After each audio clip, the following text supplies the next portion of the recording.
Frank Luntz is here with me now. It's always good to see you, Frank. Thanks for being here. By the way, the pundits were not happy with that. Really? Yeah, a couple of them took shots at me because they think that their views matter more than the voters themselves. But we know that's not true.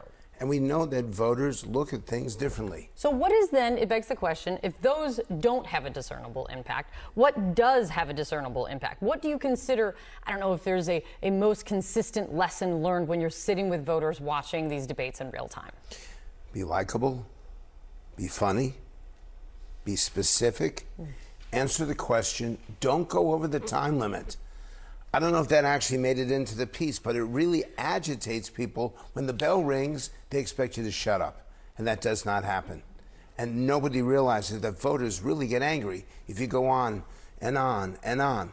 Donald Trump lost that first debate against Joe Biden because he never stopped. Now, Biden himself could have been really punished for saying to the president, you got to shut up. No one's ever said that to a president of the United States before. Trump didn't get away with it. Suburban, undecided, middle-class women looked at this guy and said, you know what? He doesn't remind me of my first husband. He reminds me of my first husband's lawyer. It was too much. It was too loud. Trump in the second debate was much more effective, and he had a much better response. Also, you highlight in your commentary some of the moments in debates past that you think had a real impact in kind of shaping voter opinion afterward. Let me play some of those moments. Let's listen. We'll stand there in the polling place and make a decision. I think when you make that decision, it might be well if you would ask yourself, are you better off than you were 4 years ago? We need fundamental change in this country, and that's what I'd like to bring. You've confirmed once again the fundamental decency and generosity of the American people. And that's why I'm sure that our brighter days are still ahead. If I win, I am going to instruct my Attorney General to get a special prosecutor to look into your situation. It's just awfully good that someone with the temperament of Donald Trump is not in charge of the law in our country. Because you'd be in jail. What is it about these moments? What is it about those moments you think struck a chord and had such an impact? What does this represent? Because nobody expected Donald Trump to say that.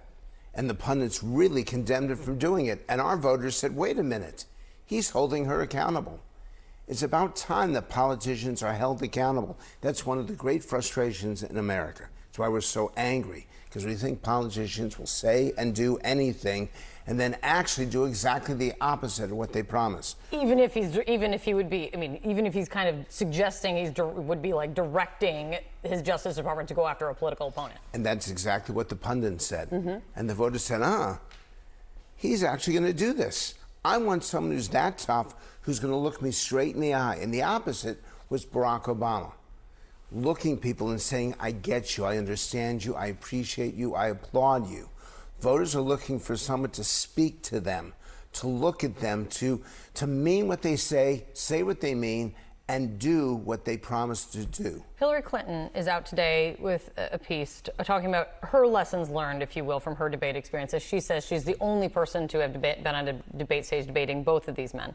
She said at one point, it's a waste of time to try to refute Mr. Trump's arguments like in a normal debate. It's nearly impossible to identify what his arguments even are. He starts with nonsense and then digresses into blather. She also speaks to, in this piece, the expectations that people may have going into a debate. What role does voters' expectations have on the success or failure of a candidate in a debate, have you learned? A lot. And the Trump campaign really, really attacked Biden, saying you can't complete a sentence, you can't complete a thought.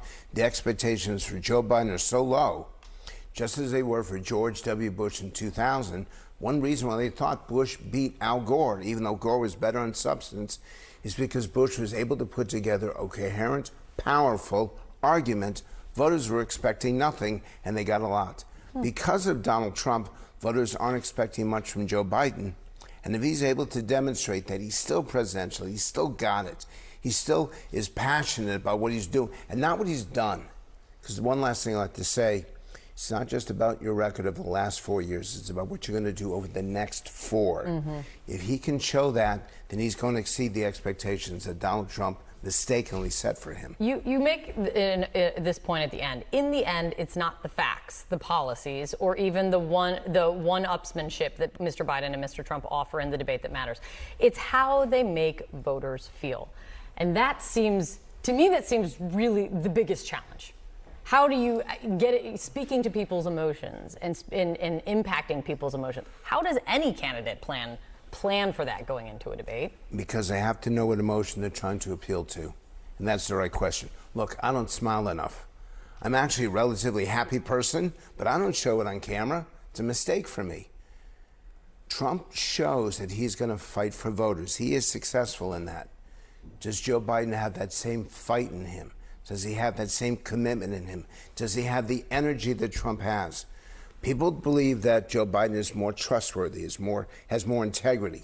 That's not the argument here. The argument is, what am I going to do over the next 4 years on affordability? By the way, not inflation. Right. Affordability, immigration.